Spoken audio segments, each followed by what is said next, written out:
तो चलिए दोस्तों, आज हम शुरू करने वाले हैं रेशो और प्रोपोर्शन। कल हमने कुछ मैथ्स के बेसिक कॉन्सेप्ट्स के बारे में बात की थी। अगर आप इस वीडियो में नए हैं तो पहले वाली वीडियो को जा कर के देख लीजिएगा। आज हम रेशो और प्रोपोर्शन के कुछ बेसिक सवाल करेंगे। रेशो और प्रोपोर्शन के चैप्टर में लगभग हमें 5 से 6 वीडियोज़ का टाइम लगेगा। आपको हम बेसिक यहाँ से और वो कल वाली बात है यहाँ तक करवाएंगे। चलिए रेशो और प्रोपोर्शन को शुरू करते हैं। तो सबसे पहला सवाल है अनुपातों का सरलीकरण और तुलना। सरलीकरण यानी कि सिंपलेस्ट फॉर्म में कि भाई इससे छोटा और कुछ नहीं हो सकता, उसे सरलीकरण कहते हैं। और तुलना आपस में किसी से तुलना करना। और इसमें बताया गया है कि हमें देखो दो चीज़ें दी गई हैं। एक दिया गया है 24 और एक है 36। इनका सरलतम रूप लिखना है। सरलतम रूप में मैं आपको एक बात बताऊं कि अनुपात में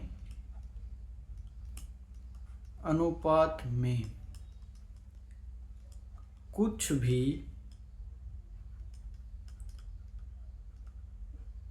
कॉमन नहीं होता।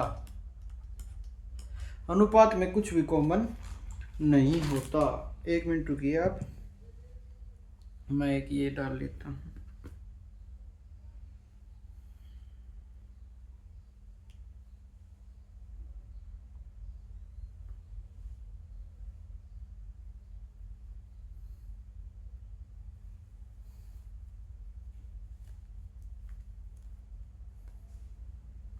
हाँ, तो मैंने कहा अनुपात में कुछ भी कॉमन नहीं होता।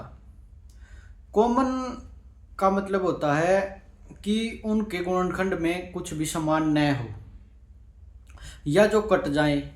कोई भी चीज़ अगर किसी नंबर से कटती है वो सेम नंबर से ही कटती है। जैसे कि अगर हमें ये है 24/36, अगर इसमें हमें कॉमन निकालना है तो हम कोई ऐसा नंबर लेंगे जिसके पहाड़े में ये दोनों अक्षर आते हों।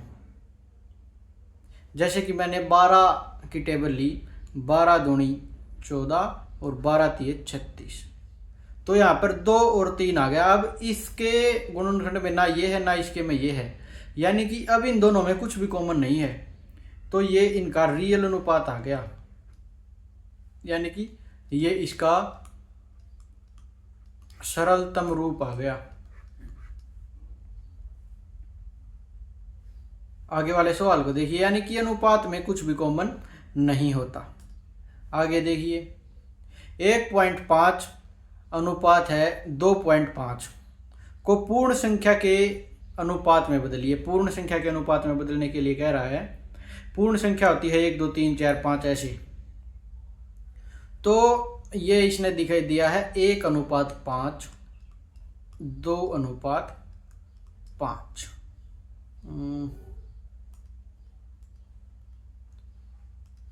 2:5। तो जब हमारे पास ऐसा आता है तो हम करते क्या हैं, जैसे कि दशमलव के बाद इसमें एक अक्षर है और इसमें भी एक अक्षर है, तो इससे दशमलव से ये दशमलव कट जाएगा। ये आ जाएगा हमारे पास 15/25। और अगर हम इसे सिंपल फॉर्म में लिखें तो 5 तिये 15 और पंजू पंजू पंजू 25, 3/5 हमारा इसका आंसर आ जाएगा। ठीक है। अगर आप इसे ऐसे नहीं करना चाहते तो आप ऐसे भी कर सकते हैं। बिल्कुल बेसिक से चल रहे हैं हम। इसको अनुपात, जैसे कि अनुपात इसके पॉइंट के बाद अगर एक नंबर है तो 1 0 इसके नीचे कर दे, ये दशमलव हट जाएगा। फिर अनुपात, अब इसके भी ऐसे ही कर दो, फिर 10 से 10 कट जाएगा और 5 तिये 15, पंजू पंजू 25। ये क्वेश्चन नंबर 2 था। समझ में आया? अब है ये का सरलतम रूप क्या होगा। ये कह रहा है 1/2 अनुपात 1/3 अनुपात 1/4 का सरलतम रूप क्या होगा। तो यहाँ पर एक बात फिर से लिख लीजिए, आप याद करने के लिए बोल रहा हूँ मैं ये सभी चीज़ें। मैंने आपसे कहा अनुपात कभी भी फ्रैक्शन में नहीं होगा। अनुपात कभी भी फ्रैक्शन में नहीं होगा।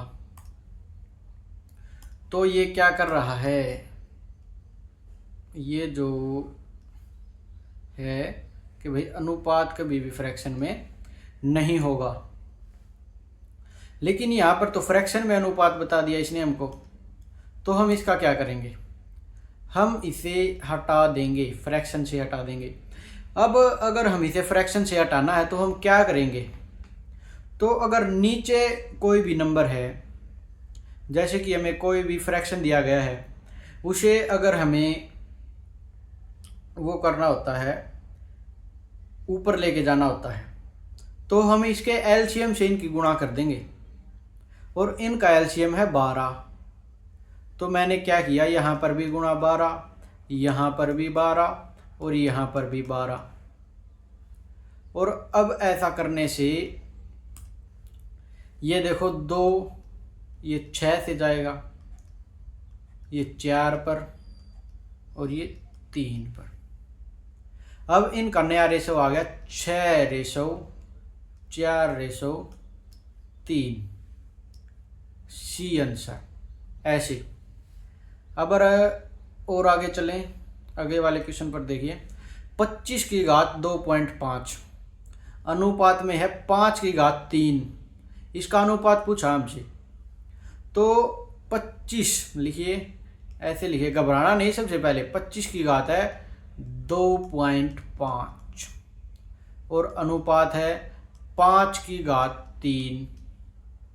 ऐसे ही है, हाँ भैया ऐसे ही है। ऐसे है तो इससे आगे चलेंगे हम। इससे आगे हम क्या करेंगे, इनको एक ही उसमें कर लेंगे। जैसे कि या तो 25 को 5 बना लेंगे या 5 को 25 बना देंगे। मैं क्या कर रहा हूँ, मैं इस 25 को 5 बना रहा हूँ, मैंने इसे कर दिया 5 का स्क्वायर और इसके बाहर था 2.5। 5 का स्क्वायर, 25 को मैं 5 का स्क्वायर लिख सकता हूँ, तो मैंने 5 का स्क्वायर लिख दिया और बाहर था 2.5। अब इसके आगे था अनुपात और ये था 5⁵3, 5⁵3। तो अब ये जो है इसकी यहाँ पर मल्टीप्लाई हो जाएगी, ये हो जाएगा 5⁵2 की अगर हम 2 से गुणा कर देंगे तो आ जाएगा 5 और ये अनुपात 5⁵3। अब यहाँ पर क्या होगा, अब यहाँ पर होगा जैसे कि अनुपात है, इसको हम ऐसे लिख सकते हैं 5⁵5 डिवाइड बाई 5⁵3। समझ में आया। और अब जब हमारा ये सेम हो ये, तो पावर भाग में घट जाती हैं। तो ये 5 की पावर जो है 5 है, इसमें से 3 घट जाएगा ऊपर, तो ये आगे हमारा आ जाएगा 5⁵2। आंसर आ गया 25। तो ये इस साइड था 25, जैसे कि ये हमने 2 साइड ली, तो ये इस साइड था 25, इस साइड बच जाएगा 1, तो हमारा आ जाएगा 25:1। ये बी सही उत्तर है इसका। ठीक है, आगे वाले क्वेश्चन पर चलेंगे। ए बी 2:3 है, बी सी 4:5 है। तो ए बी सी ज्ञात करने के लिए हमें ये बोल रहा है। तो अब ऐसे सवालों में हम क्या करेंगे, देखिए यहाँ लिखिए ए बी और सी। ये ऐसा लिखने के बाद हम क्या क्या करेंगे, ए और बी के नीचे 2:3 है, तो ए के नीचे 2, बी के नीचे 3, बी सी के नीचे 4:5 है, तो बी के नीचे 4 और सी के नीचे 5। ठीक है, अब क्या है, अब बात है ये कि मैंने कहा कि ये ऊपर वाले फ्रैक्शन में कह रहा है कि भाई b का अनुपात 3 है और नीचे वाले में कह रहा है 4 है, तो ये दोनों आपस में क्रैश कर गए।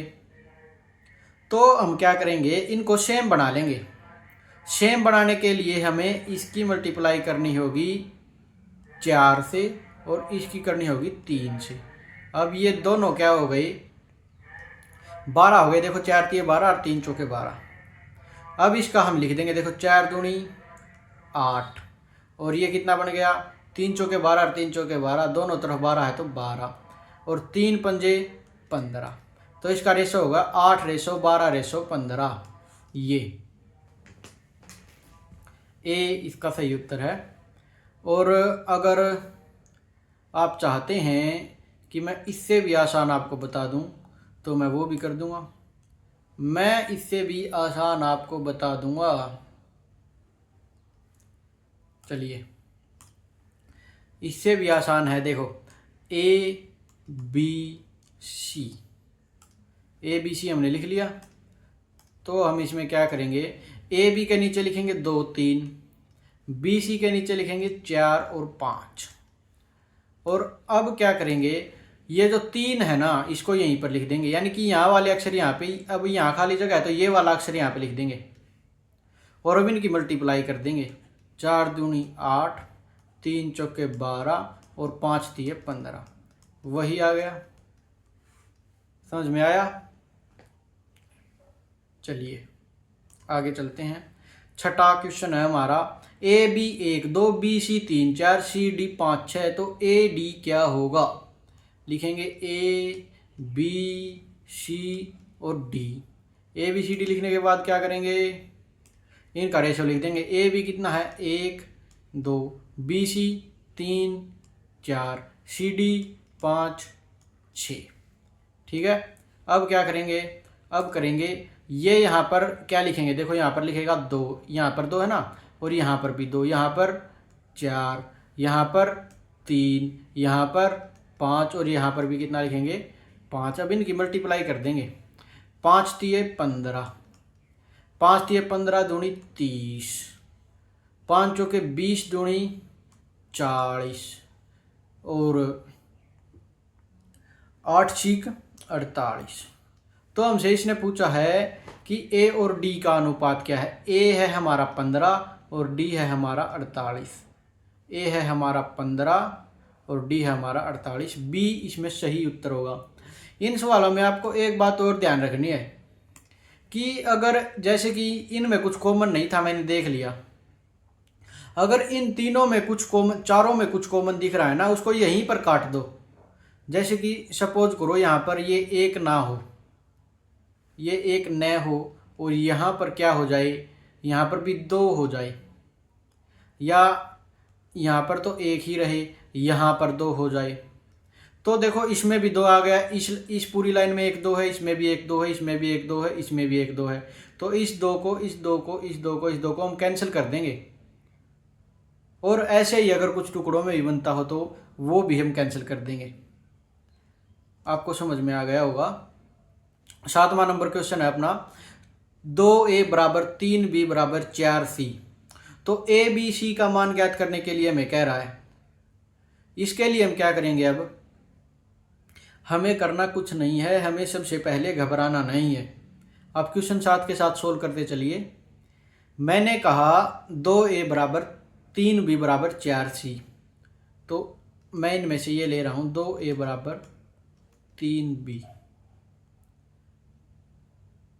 ठीक है।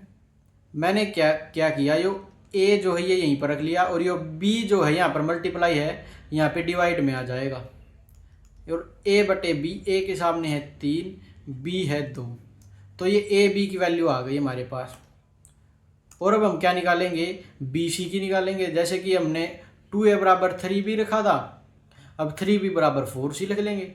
3b बराबर है 4c, तो b हमने ये रख लिया, c इसके डिवाइड में आ गया, तो b है 4/3। और अब हम क्या लिखेंगे, a b c। a के नीचे लिखेंगे 3, b के नीचे लिखेंगे 2 और b के नीचे लिखेंगे 4 और c के नीचे लिखेंगे 3।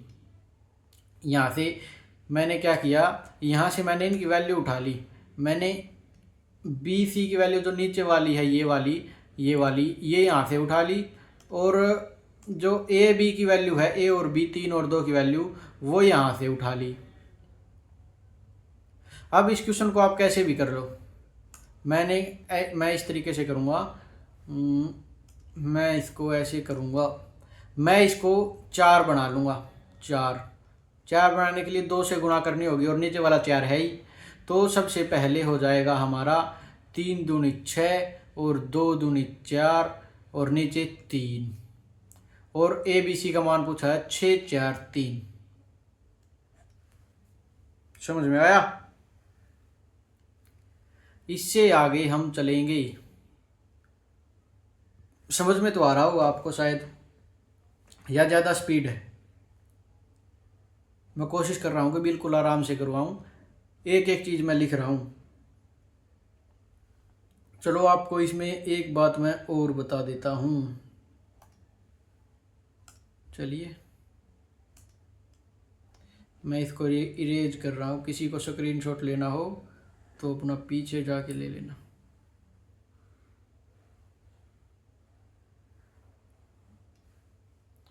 हाँ, मैं जो कहता हूँ आपको, देखो ये है 2a बराबर 3b। जब इतना हमें पता चल गया तो हम इसे आगे क्यों आगे क्यों a/b वाला जो हम काम कर रहे हैं वो क्यों कर रहे हैं? हमें उसकी कोई ज़रूरत ही नहीं है। ऐसा होने पर जो a की वैल्यू है होती है वो उसके सामने वाली होती है, और b की वैल्यू होती है वो उसके सामने वाली होती है। इसी प्रकार 3b = 4c। इसमें क्या होगा, जो b की वैल्यू है वो ये 4 है, और c की वैल्यू है ये 3 है। ऐसे हम इन सवालों को कर सकते हैं। आप ऐसे भी कीजिएगा। इसके बाद 8वां क्वेश्चन हमारे पास आ गया। देखिए, आपको सबसे पहले क्वेश्चन में मैंने क्या कहा था? सबसे पहले क्वेश्चन में आपको घबराना नहीं है। क्या कहा? सबसे पहले क्वेश्चन में आपको घबराना नहीं है। तो देखिए, इसमें है a का 30% बराबर b का 0.25 बराबर c का 1/5। तो a b c ज्ञात कीजिए। तो इसमें मैंने क्या किया, मैंने किया a गुणा 30। प्रतिशत है तो प्रतिशत को हटाने के लिए हम डिवाइडेड बाई 100 करते हैं, और प्रतिशत लगाने के लिए गुणा 100 करते हैं। हटाने के लिए डिवाइडेड बाई 100 और लगाने के लिए मल्टीप्लाई बाई 100 करते हैं। तो a का 30% का मतलब हो गया ये। तो आगे है b का 0.25 है। मैंने 0.25 की जगह पर 25 बटे ये पॉइंट है, इसको हटाने के लिए नीचे 2 जीरो लगा दी, क्योंकि 2 जीरो के बाद ये हमारा डेसिमल था। ये हो गया समझ में? अब इसके बाद मैंने लिखा c का 1/5। तो हम क्या करेंगे, हम इसे सोल्व कर देते हैं। देखो, 0 से ये 0 कैंसिल हो गई, 25 से 4 पर गया, और c का ये कुछ कट नहीं रहा। तो ऊपर हमारे पास बच गया 3a/10, और ये बच गया हमारे पास b/4, और ये बच गया हमारे पास c/5। ये कुछ समझ में आ रहा है? आ रहा होगा। तो अब हमें क्या करना पड़ेगा, अब हमें फ्रैक्शन में आ गई है। अगर ये फ्रैक्शन में आ गए तो हम क्या करेंगे, हम इनके एलसीएम से गुणा कर देंगे, जैसे कि हमने ऊपर किया था। इसका एलसीएम कितना आता है? 10 बड़े की गुणा करनी है, 10 दूनी 20, नहीं जा रहे, 4 नहीं जा रहा, 4 5 20, हाँ 20 से देखो इससे भी डिवाइड हो रही है। तो मैंने क्या किया, गुणा 20 गुणा 20 गुणा 20, और अब क्या किया, 10 दूनी 20, 4 पंजे 20 और 5 चौके 20। अब हमारे पास आ गया 3 दूनी 6A बराबर है 5B बराबर है 4C। ये आ गया अब हमारे पास। हमें ए बी सी की वैल्यू निकालनी है, तो ऊपर देखिए ए बी सी की वैल्यू निकालेंगे। हाँ, यहाँ पर देखिएगा, यहाँ पर लिखिए ए बी सी। मैंने आपको कहा था कि ए की वैल्यू जो सामने दिखे वो है और बी की वैल्यू जो सामने दिखे वो है। अगर हम केवल इस बॉक्स को देखें तो इसमें ए की वैल्यू कितनी आ जाएगी 5 और बी की वैल्यू कितनी आ जाएगी 6। और अब अगर हम क्या देखें, अब अगर हम केवल इस बॉक्स को देखें तो बी की वैल्यू कितनी आ जाएगी 4 और सी की वैल्यू कितनी आ जाएगी 5। ये अब इसे देखिए, ये कितने पर बराबर हो रहा है 12 पे बराबर हो रहा है, तो इसको गुणा कर देंगे 2 से और इसको कर देंगे 3 से। ठीक है, तो इसकी मल्टीप्लाई हम इससे करेंगे तो 5 दूनी हो जाएगा 10 अनुपात 6 दूनी 12 या 4 तिये 12 और 5 तिये 15, 10 12 15। ए आंसर है इस क्वेश्चन का। कुछ क्वेश्चंस के आंसर जो दिए गए हैं आगे पीडीएफ में कुछ गलत दिए गए हैं, तो आप देख लीजिएगा। शायद इसमें एक छठा क्वेश्चन था या सातवां, उसका क्वेश्चन आंसर गलत था। ये क्वेश्चन आपको समझ में आ गया होगा शायद। आगे वाला क्वेश्चन देखिए, 2:3, 4:7 और 5:8 में सबसे बड़ा अनुपात कौन सा है। ये बात हम कल भी पहले कर चुके हैं। इसको हम लिख देंगे 2/3, 4/7, 5/8। अब क्या करना था, इस क्वेश्चन को आप सोल्व कर सकते हैं। अब हमें करना क्या था कि ऊपर वाले के नीचे वाले से मल्टीप्लाई करनी थी। तो इसकी इसके साथ मल्टीप्लाई करेंगे, इसकी इसके साथ, तो आ गया 14 और इसकी करेंगे तो आ गया 12। कौन सा बड़ा है 14 वाला, तो इसको कैंसिल कर दें। अब हमारे पास बच गया 2/3 और 5/8, 2/3 और 5/8। अब इस 3 की यहाँ पर करेंगे और इसकी यहाँ पर करेंगे, 8 दूनी 16 और 3 पंजे 15। कौन सा बड़ा आया 2/3 वाला, तो ये 2/3 जो है ये बड़ा है, ये आंसर आ जाएगा। ठीक है, ये बिल्कुल बेसिक से क्वेश्चन चल रहे हैं अनुपात के, आपको समझ में आ रहे होंगे। अगर समझ नहीं आ रहे तो दोबारा वीडियो देखो, एक एक चीज़ बिल्कुल खोल कर बताई गई है। दोबारा वीडियो देखिए और फिर भी अगर समझ में ना आए तो आप कमेंट करें कि आपको क्या समझ में नहीं आया, आपको आंसर दिया जाएगा। अगर उस वीडियो में नहीं तो उससे आगे वाली वीडियो में आपको आपके क्वेश्चन का जवाब जरूर दे दिया जाएगा।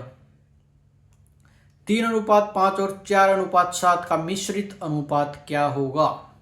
तो मिश्रित अनुपात में क्या करना होता है, हमें इसकी जो मिश्रित अनुपात बिल्कुल आसान होता है, इसकी गुणा इसके साथ कर देंगे 4 तिये 12 और इसकी गुणा इसके साथ कर देंगे 35। अब ये देख लेंगे ये किसी से कट तो नहीं रहा, नहीं कट रहा, तो ये इसका आंसर आ जाएगा। मिश्रित अनुपात समझ में आ गया होगा। ये था, ये 2-3 टर्म होती है, मिश्रित अनुपात, संयुक्त अनुपात, मध्य अनुपात। अनुपात में आपको समय के साथ हर एक चीज़ बता दी जाएगी। इसमें इतना ही काम का था ये बस। ये 10 क्वेश्चन हमने कभी कर लिए हैं और अब हम आगे चलेंगे। समझ में नहीं आ रहा या आ रहा है, आ रहा होगा। देखिए, मैं अगर ये क्वेश्चन में क्या था, बड़ा अनुपात फ्रैक्शन वाले तरीके से। इस क्वेश्चन में क्या था, का मतलब होता है गुणा, और परसेंट के लिए हमने क्या किया था, नीचे 100 लगा दिया था और सब कुछ कट कर दिया जो जितना हमसे कटा। उसके बाद हमने क्या किया, ये जो बराबर वाले मैंने आपको बताए कैसे करने हैं, और इसके बाद ये ABCD जैसे संयुक्त अनुपात कैसे निकाला जाए, और ये ABC वाला, यानी कि बिल्कुल छोटे छोटे क्वेश्चन। आप इस क्वेश्चन में थोड़े पजल हो सकते हैं, इस क्वेश्चन में का पूर्ण अनुपात नहीं, इसमें भी नहीं होंगे। आप चलिए इससे, अच्छा ये होगा, इससे आगे आपको अगर इस क्वेश्चन में कोई भी डाउट है, शायद इस क्वेश्चन में ही आपको डाउट हो सकता है, लेकिन इसमें भी डाउट की कोई बात है नहीं। आपको देखना क्या है कि आपको सेम करने हैं, आपको दिमाग लगाना है कि इसको हम कैसे सोल्व कर सकते हैं। आप इसको भी 25 बना सकते थे, आपने इसको 5 बना दिया, एक ही बात है, दोनों को बस सेम करना है आपने। और बाद में जैसे कि अनुपात में है तो उसको फ्रैक्शन में हम लिख सकते हैं।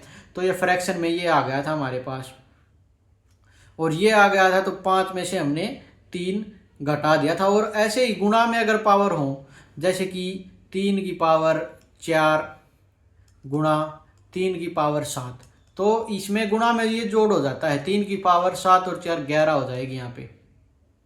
बिल्कुल बेसिक सी बात है, आपको हर एक क्वेश्चन समझ में आया होगा। तो चलिए, अब ये इनके आंसर थे, इसमें शायद कुछ एक में मिस्टेक थी, किस में थी आप देख लीजिएगा। संख्याओं का अनुपात में बांटना, ये हमारी अगली टाइप आ गई, संख्याओं का अनुपात में बांटना। अब देखिए आपको आगे आगे कैसे सवाल मिलते हैं। देखिए, अगर आप तैयारी कर रहे हैं ना, तो आपको, मुझे लगता है जितनी मैं क्लास लूँगा उनमें से, अगर जैसे कि मैं 6 क्लास ले रहा हूँ, 6 क्लास में से मैं आपको ये कह सकता हूँ 4 क्लास आपको आती होंगी या थोड़े बहुत डाउट रहते होंगे। लेकिन जो क्लास 5वीं और जो क्लास 6ठी, ये 2 क्लास जो होंगी, अगर आपको इनमें से भी क्वेश्चन आ रहे हैं, बन रहे हैं आपके क्वेश्चन, आप सोच पा रहे हैं क्या, तो आप बिल्कुल सही रास्ते पर हैं। और अगर आप नहीं सोच पा रहे तो आपको और ज़्यादा मेहनत करने की आवश्यकता है। कोई बात नहीं, हम आपके साथ हैं, हम आपके साथ आपकी मेहनत में आपका पूरे तरीके से साथ देंगे। 12,000 को ए और बी में 5:7 के अनुपात में बांटने पर बी का हिस्सा क्या होगा? 500 होगा, 700 होगा, 600 होगा या 800 होगा? तो अनुपात है, अनुपात सबसे छोटा है। वास्तव में ये संख्याओं का वो होता है, जैसे कि यार रियल वैल्यू का वो होता है। ये रियल वैल्यू को हम इसे तोड़ देते हैं, रियल वैल्यू को हम तोड़ देते हैं, उसके बाद ये आता है अनुपात। तो इसमें से ए का कुछ गुणनखंड होगा, या ए का कुछ ए के पहाड़े में जो भी आएगा, कुछ इनमें से उसका आंसर होगा। मैं क्या करता हूं, 5:7 इनके अनुपात में बांटा है, तो टोटल कितना हो गया? 12। अब 12 को इससे अगर मैं भाग दे दूं तो ये कट जाएगा 100, और 100 को जब मैं 5 से गुणा कर दूं तो आ जाएगा 500, और ये कर दूंगा 700। बी का हिस्सा पूछा है 700 रुपये।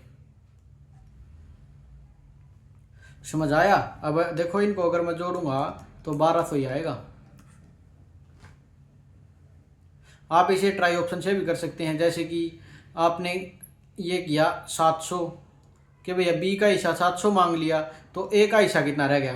500, और इसने अनुपात हमको कितना बताया था? 5:7, तो 5:7 ही आ रहा है, तो यही सही ऑप्शन है। ठीक है, हाँ। चलिए आगे वाले क्वेश्चन पर चलते हैं। एक धनराशि को ए बी सी में 2, 3, 5 के अनुपात में बांटा जाता है। यदि बी का हिस्सा 1500 हो तो कुल धनराशि कितनी है? सबसे पहले लिखेंगे ए बी सी।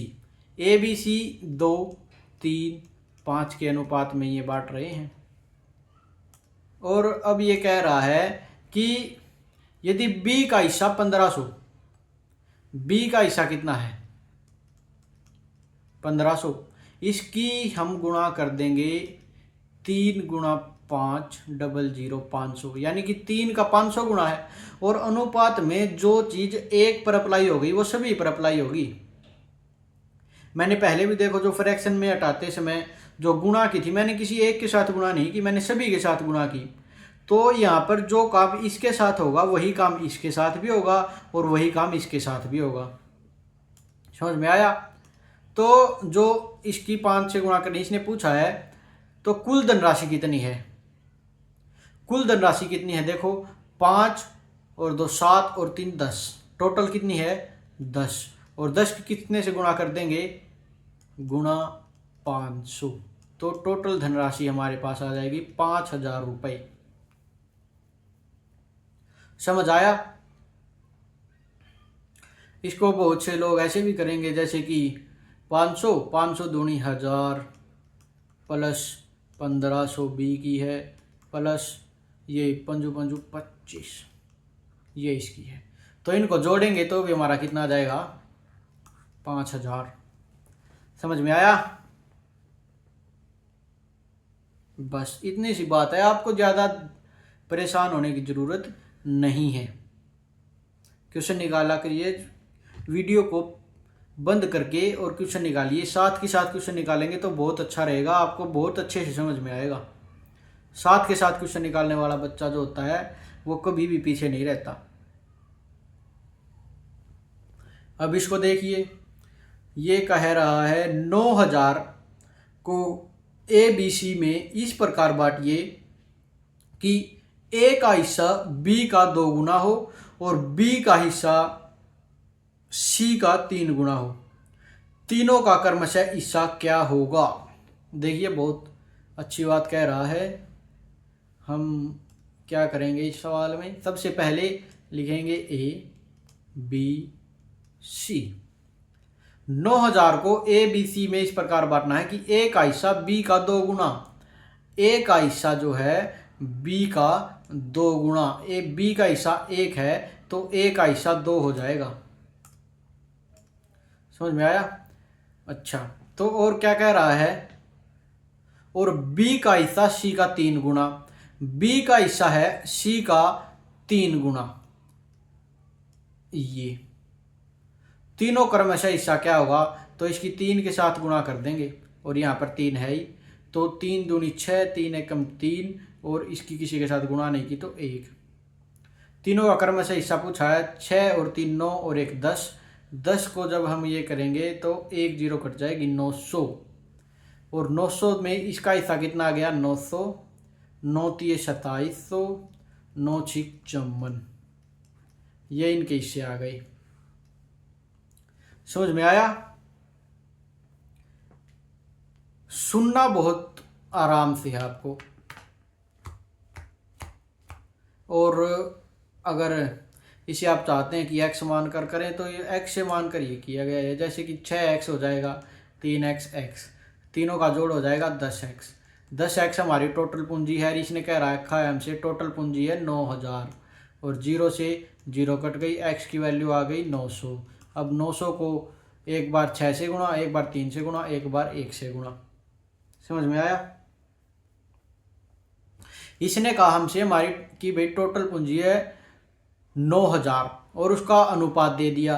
अनुपात हमारा आया 10x, 10x अनुपात का जोड़ा आया, टोटल पूंजी 9000 थी, तो ये ऐसे सवाल हो गया।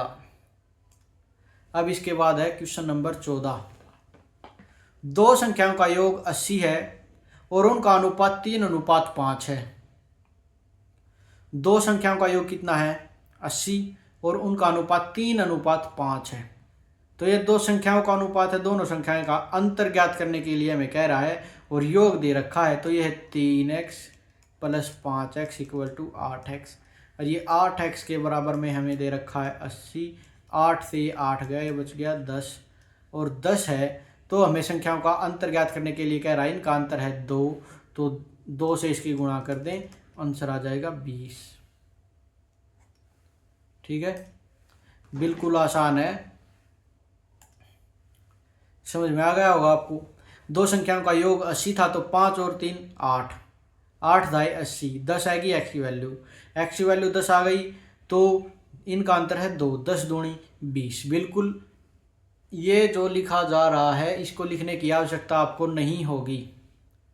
अगर आपको ये क्वेश्चन आ गए एक बार तो इसको लिखने की ज़रूरत नहीं होगी। देखिए, ए बी और सी में इस प्रकार बांटा जाता है 1050 रुपये को कि ए का हिस्सा बी और सी के कुल हिस्से का 2/5 है, तो ए का हिस्सा ज्ञात करने के लिए ये हमें कह रहा है।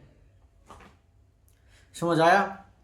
1050 को ए बी और सी में इस प्रकार बांटा जाता है। देखिए, ए का हिस्सा बी और सी कि कुल हिस्से का 2/5 है, यानी कि ए का हिस्सा 2 है और बी और सी का हिस्सा कितना है 5। बी और सी का कुल हिस्सा 5 है, तो टोटल हिस्सा कितना है हमारे पास 7, 5 और 2 7। बी और सी का 5 है, ए का 2 है। ए का हिस्सा बी और सी के जिसके साथ का लग जाता है ना, ये बात आप 99% ठीक होती है, जिसके साथ का लग जाता है उसकी वैल्यू फ्रैक्शन में ऊपर वाली होती है। तो ए की वैल्यू कितनी आ गई 2 और कुल हिस्से का 2/5 है, तो बी यानी कि बी और सी का हिस्सा आ गया था 5। ए का हिस्सा ज्ञात करने के लिए हमें कह रहा है और 1050 की हमें कुल राशि दी गई है। हमारा टोटल आया है 7x बराबर है 1050। इसको हम काट देंगे, कैसे काट देंगे, ऐसे काट देंगे 7 7 5 35, ये 150। x की वैल्यू कितनी आ गई 150। तो a का हिस्सा ज्ञात करने के लिए कह रहा है, तो a का हिस्सा कर देंगे हम, इसकी गुणा कर देंगे 150 के साथ, तो आ गया 300। ए इसका सही आंसर है। ठीक है, आगे चलिए। 3 कक्षाओं में छात्रों का अनुपात 2 3 5 है। प्रत्येक कक्षा में 20 छात्र बढ़ा दिए जाएं तो अनुपात 4:5:7 हो जाता है। शुरुआत में कुल कितने छात्र थे बताएंगे। 3 कक्षा में छात्रों का अनुपात 2x 3x 5x। प्रत्येक कक्षा में 20 छात्र बढ़ा दिए जाएं तो अनुपात कितना होगा। देखिए, ये लिख लिया मैंने 2x, यहाँ पर लिखा मैंने 3x और यहाँ पर लिखा मैंने 5x। प्रत्येक कक्षा में 20 छात्र बढ़ा दिए जाएं, तो इसमें भी मैंने कितना बढ़ाया 20, इसमें भी और इसमें भी, तो अनुपात 4:5:7 हो जाता है। तो इसका अनुपात कितना होता है 4:5:7। ठीक है, यहाँ पर फिर पहले वाली बात लिखिए 2x + 20 बटे, ये था 3x + 20 और ये है 4/5। तो हम इसकी गुणा कर देंगे। देखिए, इसको लिखने की शायद मैं लिख ही देता हूँ, वरना सीधी x की वैल्यू आप मन मन में कैलकुलेट कर सकते हैं। जैसे कि 5 दूनी 10x हो गया, ये 4 दूनी 8x हो गया, तो 2x बचेगा।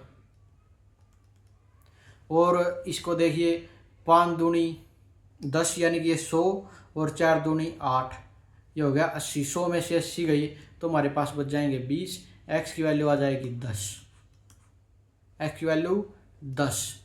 और तो इसमें कितने हो जाएंगे 2 3 5 है, तो 5 और 3 8 और 2 10 गुणा 10 100, यानी कि टोटल कितनी थी। शुरुआत में तो ये थे 20, बाद में जोड़े हैं, तो 5 और 3 8 और 2 10। 10x जो थी शुरुआत में संख्या थी, 10x थी शुरुआत में, और अब हमने x की वैल्यू निकाल ली, वो है 10। तो इसका मतलब हो जाएगा गुणा 10 100। समझ में आया, आ गया होगा। इसके बाद है क्वेश्चन नंबर 17। एक स्कूल में लड़के और लड़कियों का अनुपात 7:5 है। यदि स्कूल में कुल 2400 छात्र हों तो लड़कियों की संख्या कितनी है। बिल्कुल आसान सवाल है। लड़के और लड़कियां ही होंगी स्कूल में, और यदि स्कूल में कुल छात्र 2400 हैं तो देखियो 7x 5x, टोटल कितने हो गई 12x, और ये टोटल कितने कह रहा है, ये टोटल कह रहा है 2400। तो x की वैल्यू कितनी आ गई 200। कुल 24 लड़कियों की संख्या, लड़के और लड़कियां यानी कि लड़कियां बाद वाली है 5, लड़कियां कितनी थी 5x, x की वैल्यू कितनी आई है 200, तो 200 गुणा 5 कितने हो गए 1000। 1000 लड़कियां हैं। समझ में आया, बिल्कुल आसान सी बात है। 53 को ABC में इस प्रकार बांटा जाता है कि A को B से 7 रुपये अधिक और B को C से 8 अधिक मिलते हैं। उनके हिस्सों का अनुपात क्या होगा। ₹53 हमारे पास A B C में बांट दिए जाते हैं।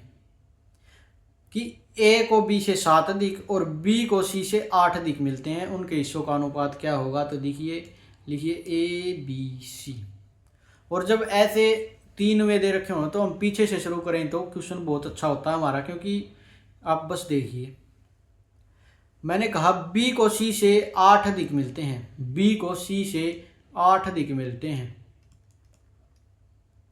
सी को एक्स मिले, बी को इससे 8 अधिक मिल गए, ठीक है।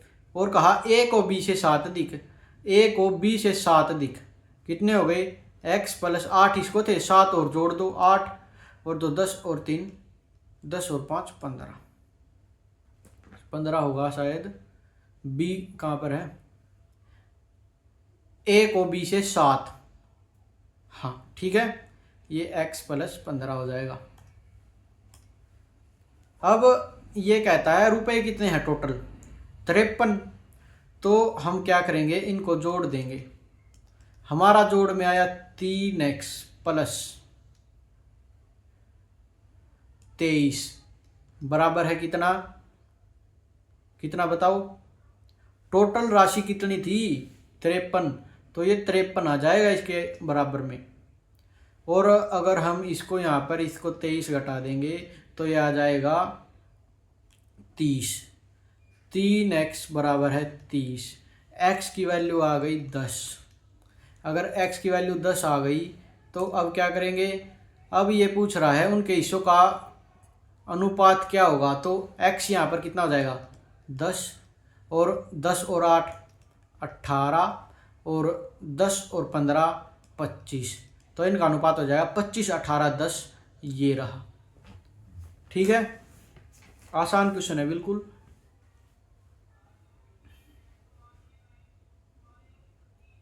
कोई भी नई चीज आ रही तो मैं आपको बता रहा हूँ क्या किस प्रकार होगा। दो संख्याएं 4:7 के अनुपात में है, यदि प्रत्येक में 4 जोड़ दिया जाए तो अनुपात 3:5 हो जाता है। बड़ी संख्या ज्ञात करने के लिए हमें कह रहा है दो संख्याएं किस अनुपात में हैं। एक मिनट रुकिए जरा, दो संख्याएं 4:7 के अनुपात में हैं। लिखा मैंने 4x और 7x, प्रत्येक में 4 जोड़ दिया जाए। हमें कुछ नहीं करना, जैसा ये हमें बोल रहा है हमें बिल्कुल वैसा ही करना है। अच्छा, तो अनुपात 3:5 हो जाता है। 3:5 हमारा अनुपात हो गया। इसके बाद कितना हो गया 3:5। ऐसा होने पर देखो क्या करेंगे, अगर मैं आपको सीधे बताऊं तो जो इनमें से छोटा दिख रहा है उसकी बड़े के साथ मल्टीप्लाई। छोटा कौन है 4x + 4 छोटा दिख रहा है, इसकी बड़े के साथ मल्टीप्लाई यानी कि 5 के साथ। और 7x + 4 बड़ा दिख रहा है, इसकी छोटे के साथ मल्टीप्लाई यानी कि 3 के साथ। अब 5 चौके 20x, 7 या 21x, 21x में से 20x गएगा तो x बचेगा। और 5 चौके 20 और 4 तिये 12, तो 20 में से अगर 12 जाएगा तो 8 बचेगा। x की वैल्यू कितनी आ गई 8। ठीक है, तो 8 है। तो बड़ी संख्या ज्ञात करने के लिए कह रहा है बड़ी संख्या क्या थी 7, तो 7x बड़ी संख्या थी, 8 × 7 56। ठीक है, समझ में आ रहा होगा शायद, या नहीं आ रहा। अगर नहीं आ रहा तो कमेंट कर दीजिएगा। यहाँ पर मैंने सीधा x की वैल्यू निकाल दी, कुछ को इसमें भी दिक्कत हो जाएगी। कुछ जो बच्चे होते हैं वो बिल्कुल मेरे जैसे होते हैं, उन्हें कुछ नहीं आता।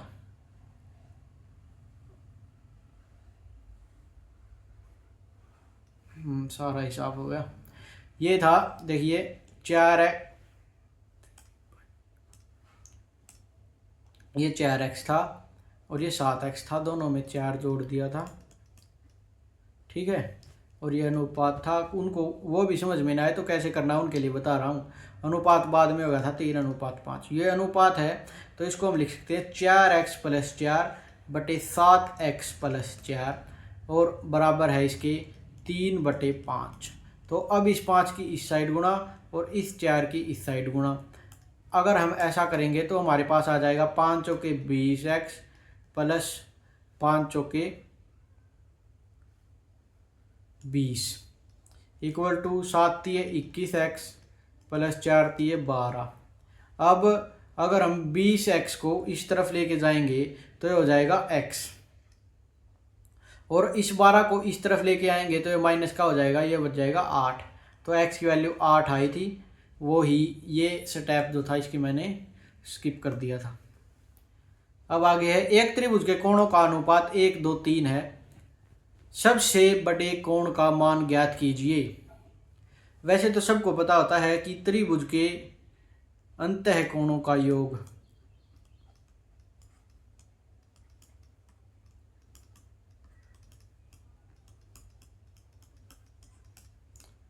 कोणों का योग कितना होता है, 180 डिग्री। लेकिन इसके स्थान पर ये हमें कह देता अष्टभुज के अंतः कोणों का योग, ये अगर हमसे पूछ लेता तो फिर हम क्या करते। इसमें तो हमें पता है त्रिभुज के अंतः कोणों का योग 180 होता है, तो इसको जोड़ के 180 के बराबर करके x की वैल्यू आ जाएगी हमारी 60, और 60 थी 90, इसका अंतर हो जाएगा। सबसे बड़ा कोण पूछा था 90। ये तो क्वेश्चन हो गया हमारा सीधा। लेकिन अगर अष्टभुज पूछ ले, नौभुज पूछ ले, सातभुज पूछ ले, षठभुज पूछ ले, तो उसके लिए हम क्या करेंगे। तो उसके लिए एक वो होता है सूत्र। सूत्र कौन सा होता है, चलिए मैं आपको लिखवा देता हूं। लिखिए,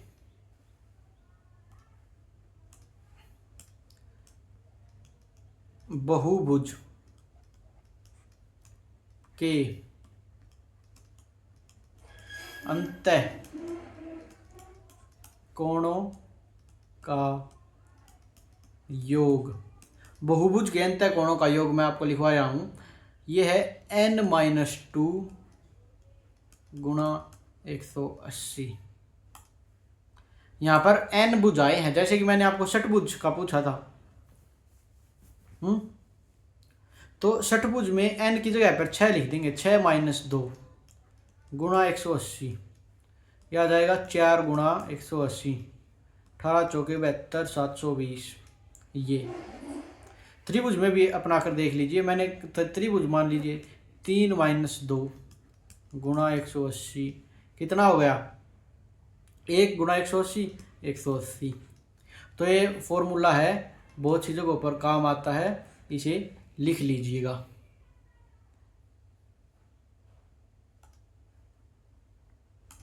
मैं इसे अभी रेज करके ये आपका क्वेश्चन जो है इसे करवा दे रहा हूं।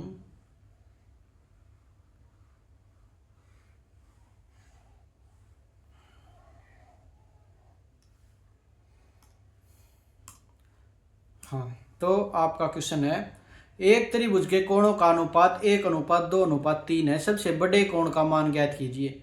x + 2x + 3x, ये ऐसे कैसे बराबर है 180 होता त्रिभुज के अंतः कोणों का योग। ये होगा 3 और 2 5 और 1 6, 6x बराबर है 180, 6 तिये 18 30। x की वैल्यू कितनी आ गई 30। इसने हमसे क्या पूछा, सबसे बड़ा कोण, बड़ा है 3, 3 तिये 9 90, 90 डिग्री हमारा आंसर आ जाएगा। समझ में आया। ये इनके आंसर हैं। हाँ, तो आज हमने सीखा कि भाई रेशो प्रोपोर्शन को सरलीकरण, रेशो को सरलीकरण यानी कि सिंपलेस्ट फॉर्म में कैसे लिखा जाता है। और हमने कुछ क्वेश्चन सीखे जिनमें किसी की वैल्यू बढ़ा दी जाती है, किसी की घटा दी जाती है। 2a बराबर है 4, c बराबर है 5, c 5d ऐसे लिख दिए किसी ने। तो इसके कैसे हम इसे सोल्व करेंगे ये भी हमने सीख लिया। कल हम सीखेंगे कल हमारे पास दो ऑप्शन है। एक तो हम रेशो प्रोपोर्शन में जो सिक्कों के सवाल होते हैं, सिक्कों